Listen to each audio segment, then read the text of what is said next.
యువత మాదక ద్రవ్యాల బారిన పడకుండా చూడాల్సిన బాధ్యత ప్రతి ఒక్కరిపై ఉందని కేజీహెచ్ సూపరింటెండెంట్ డి శివానంద్ తెలిపారు.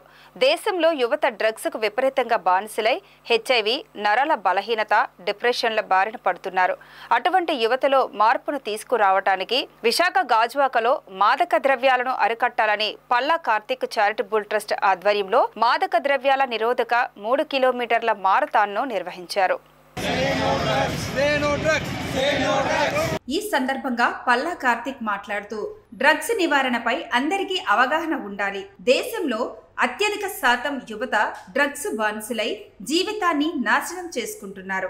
యువత డ్రగ్స్ కు బానిసలు కావడం వల్లనే ఆ మత్తులో విచ్చలవిడిగా నేరాలు చేస్తున్నారు. విచక్షణ రహితంగా మహిళలపై అత్యాచారాలకు పాల్పడుతున్నారు.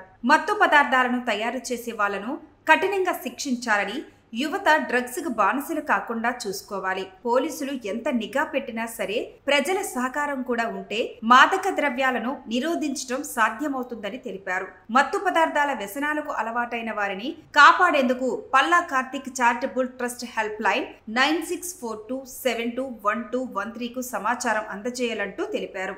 ఈ ర్యాలీలో భాగంగా అభి, బాలు, సోమశేఖర్, యువత, వందల సంఖ్యలో స్కూల్ పిల్లలు పాల్గొన్నారు.